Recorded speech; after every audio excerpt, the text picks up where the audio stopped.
దేవునికి మహిమ కలుగునుగాక. ప్రభునంతులరా, యేసుక్రీస్తు అతి పరిశుద్ధ నామములో పునీత్ కుమార్ చేజర్ల అనే మా యూట్యూబ్ ఛానల్లో నుంచి ఈ వీడియో చూస్తున్నటువంటి ప్రతి ఒక్కరికి కూడా ఫస్ట్ పునీత్ కుమార్ అయినటువంటి నేను నా హృదయపూర్వక వందనాలు తెలియజేసుకుంటున్నాను. ప్రభునంతులరా, చాలా సంతోషం. మరి ప్రతిరోజు ఒక క్లుప్త సందేశంతో మీ ముందుకు వస్తూ ఉన్నా. దేవుడిచ్చినటువంటి ప్రేరేపణను బట్టి, ఆయన ఇచ్చినటువంటి ఆలోచనను బట్టి మాతో కనెక్ట్ అయి ఉన్నటువంటి బిడ్డలను విశ్వాసంలో బలపరచడానికి, ఆత్మీయంగా ఎదిగేటట్లు చేయటానికి ప్రభునంతులరా ఈ సందేశాలు మీ ముందుకు తీసుకొస్తూ ఉన్నా. దేవుడే కృప చూపిస్తూ ఉన్నాడు. ఆయనకే మహిమ కలుగును గాక. ప్రభునంతులరా, ఈ సమయంలో మరొక చిన్న సందేశం మీ ముందుకు తీసుకొని వస్తున్నాను. జాగ్రత్తగా వినండి. యోబు గ్రంథం 8వ అధ్యాయం 5వ వచనం దగ్గర నుంచి కానీ మనం ఒకసారి చూస్తే చాలా అమూల్యమైనటువంటి విషయాలు మనకు అక్కడ కనపడతాయి. ఒక క్రైస్తవుడు యేసుక్రీస్తుని నమ్ముకొని యేసుక్రీస్తుని సొంత రక్షకుడుగా అంగీకరించి ముందుకు వెళుతున్నటువంటి ఒక క్రైస్తవుడు తప్పకుండా చేయాల్సిన పని, ఆ విధంగా చేసినప్పుడు దేవుడు చేసేటటువంటి పని అక్కడ మనం చూస్తున్నాం. ప్రియులారా, చాలా చక్కగా అక్కడ భక్తుని ద్వారా పరిశుద్ధాత్మ దేవుడు తెలియచేస్తూ ఉన్నాడు. బిల్దదు అనేటటువంటి యోబు స్నేహితుడి ద్వారా ఈ మాటలు తెలియచేస్తూ ఉన్నాడు. 8వ అధ్యాయం 5వ వచనంలో, నువ్వు జాగ్రత్తగా దేవుణ్ణి వెతకాలి, వెతికిన ఎడల, సర్వశక్తుడగు దేవుణ్ణి బతిమలాడుకొని ఎడల, ప్రార్థన చేసుకుని మొర్ర పెడితే, నీవు పవిత్రంగా ఉండి యథార్థవంతుడమైన ఎడల నిశ్చయముగా ఆయన నీ యందు శ్రద్ధ నిలుపుతాడు. ఈ మూడు చాలా ప్రాముఖ్యమైన ప్రియులరా. ముందు వెతకాలి. ఆయన కానీ నువ్వు వెతికితే తప్పకుండా మరి నువ్వు బ్రతిమలాడుకుంటే, పవిత్రుడవై యథార్థముగా నువ్వు ముందుకు సాగితే తప్పకుండా ఆయన నీ మీద శ్రద్ధ నిలుపుతాడంట. క్రైస్తవుడు చేయాల్సినటువంటి 3 ప్రాముఖ్యమైనటువంటి విషయాలు ప్రియులారా. వెతకాలి, దేవుణ్ణి వెతకాలి. ఆత్మీయంగా మనం చూస్తే పరిశుద్ధ గ్రంథంలో వెతకటం అనగా ఆయన యొక్క వాక్యాన్ని మనం ధ్యానం చేయటం, అంటే లోతుగా వెళ్ళటం. ఇంకా ఆయన వాక్యం ఏ విధంగా, ఆయన వాక్యం ఒక గని లాంటిది ప్రియులారా, ఒక గని లాంటిది. ఆ గనిని మనం త్రవ్వుతూ ఉంటే మనకి ఎన్నో అమూల్యమైనటువంటి విషయాలు మనకి బయటకు వస్తూ ఉంటాయి. దేవుని గురించినటువంటి ఎన్నో అమూల్యమైనటువంటి విషయాలు మనం తెలుసుకుంటూ ఉంటాం. అదే వెతకటం అంటే. వాక్యాన్ని ధ్యానం చేస్తూ ఉండాలి. ఈ గనిని మనం ఎదుగుతూ ఉండాలి, త్రవ్వుతూ ఉండాలి, ధ్యానం చేస్తూ ఉండాలి.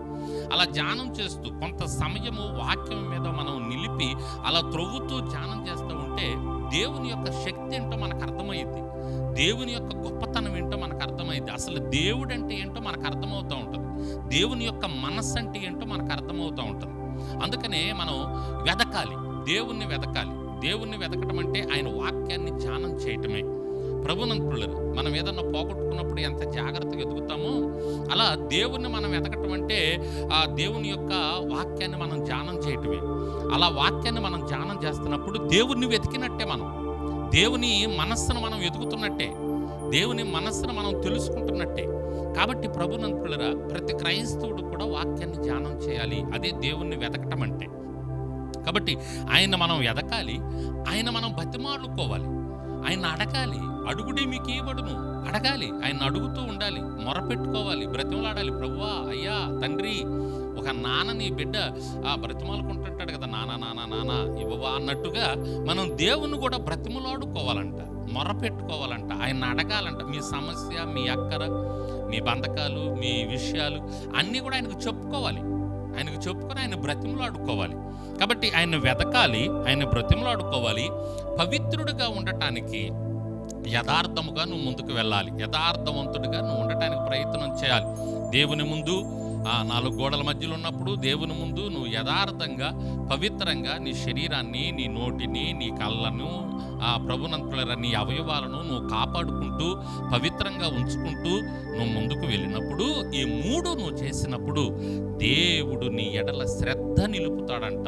దేవునికి స్తోత్రం. అక్కడ మనం కింద చూస్తున్నాం, నీ నీతికి తగినట్టుగా నీ నివాస స్థలమును ఆయన వర్ధిల్లజేయను. అప్పుడు నీ స్థితి మొదట కొద్దిగా నుండి నువ్వు తుదకు నువ్వు మహాభివృద్ధి పొందుతావు. దేవునికి స్తోత్రం. ప్రభునందు ప్రియులారా, నీ స్థితి ముందు కొద్దిగా ఉండొచ్చు, నువ్వు కొద్దివాడువుగా ఉండొచ్చు. నువ్వు ఈ విధంగా ముందుకు వెళతా ఉంటే, ఈ 3 లక్షణాలు నువ్వు కలిగి ఆయన్ని వెతుకుతూ, ఆయన్ని బ్రతిమలాడుకుంటూ, పవిత్రుడిగా జీవిస్తూ యథార్థంగా నువ్వు ముందుకు వెళ్తా ఉంటే తప్పకుండా నీ స్థితి ఇప్పుడు కొద్దిగా ఉందేమో, చిన్నదిగా ఉందేమో, కానీ నువ్వు మహాభివృద్ధి నొందుతావు. మామూలు అభివృద్ధి కూడా కాదు, మహాభివృద్ధిలోకి నిన్ను నడిపిస్తాడు. మొదట నువ్వు కొద్దిగా ఉండొచ్చు, నీకు కొంచెముగా ఉండొచ్చు, నువ్వు కొంచెం వాడవుగా ఉండొచ్చు, కానీ క్రమక్రమముగా దేవుడు నిన్ను అభివృద్ధి చేస్తూ నిన్ను నడిపించేవాడై ఉన్నాడు. దేవునికి మహిమ కలుగును గాక. ప్రభునందు ప్రియులారా, మరి పరిశుద్ధ గ్రంథంలో మనం చాలామంది జీవితాలు చూస్తాం. వారు ఆ విధంగా ముందుకు సాగుతూ ఉన్నప్పుడు వారిని దేవుడు ఏ విధంగా ఆశీర్వదించాడు. దావీదు భక్తుని మనం చూస్తాం, చాలా కొద్దివాడుగా ఉన్నాడు, కొంచెమే ఉన్నది.